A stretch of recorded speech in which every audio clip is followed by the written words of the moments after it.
ప్రభువునకు ఇష్టలై ఉండుటకు కోరుకొనుడి. ప్రభువా, నీకు ఇష్టమైన దానిని చేయుటకు నాకు బోధించుము అని ప్రార్థించుడి. ప్రభువునకు ఇష్టమైనది ఏదని పరిశోధించి చూచుడి.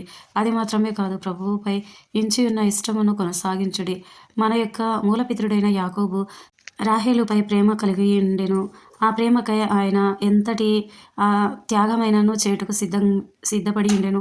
అట్లే ప్రేమను ఆయన చూపించుటకు 14 సంవత్సరములు లాబానునకు బానిస వలె కొలువు చేయవలసి వచ్చెను.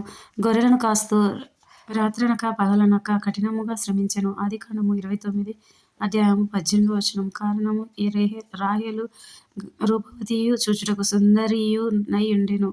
ఆదికాండం 29 అధ్యాయం 17 అది మాత్రమే కాదు, యాకోబును బహుగా ఆకర్షించినందున యాకోబు రాహేలు కోసము 7 సంవత్సరములు కొలువు చేసెను.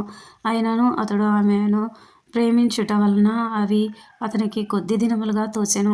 ఆదికాండం 29 అధ్యాయం 20 బోధనలు రిచర్డ్ ఉంబ్రియాండ్ గారు ప్రభువునకు ఇష్టుడై ఉండుటకు తీర్మానించినందున 14 సంవత్సరములు చెరసాలయందు అగచాట్లు పడవలసి వచ్చెను. క్రీస్తును తృణీకరించి ఉంటే ఆయన విడుదల చేయబడిన వాడై ఉండవచ్చును. కొద్దిగా అబద్ధములు చెప్పియుండినట్లయితే చిత్రవధ నుండి తప్పించబడేవాడై ఉండవచ్చును. అయితే ఆయన ప్రభువునకే ఇష్టుడై ఉండుటకు తీర్మానించినందున 14 సంవత్సరములు శ్రమను పాట్లను అనుభవించవలసి దాయెను. ఆయన విడుదల చేయబడినప్పుడు ప్రభువు చెప్పెను, నా కుమారుడా యాకోబు ఒక స్త్రీ పై ఉంచిన ప్రేమ చేత 14 సంవత్సరములు తన మామయ్య ఇంట శ్రమలను అనుభవించెను. ఒక స్త్రీ కొరకు కొలువు చేసెను. ఒక స్త్రీ కొరకు గొర్రెలను కాసెను. హోషేయ 12 అధ్యాయము 12 నీవైతే సర్వోన్నతుడైన దేవుని యొక్క నామం మహిమ కొరకు శ్రమలు అనుభవించిదివని చెప్పి ఆయనను వెన్ను తట్టి బలపరిచెను. యేసుక్రీస్తును చూడుడి. ఆయన తండ్రికి ఇష్టుడై ఉండుటకు తీర్మానించినందున సిలువను మోయుటకును సంతోషముగా తన్ను సమర్పించుకొనెను. విడిపించబడుటకు సమ్మతింపక వేదనను అనుభవించుటకు ముందుకొచ్చెను. ముళ్ళ కిరీటము ధరించెను. మేకులతో కొట్టబడెను. తన యొక్క చివరి రక్తపు బిందువు వరకు కల్వరియందు సిలువలో కార్చుటకు అప్పగించుకొనెను.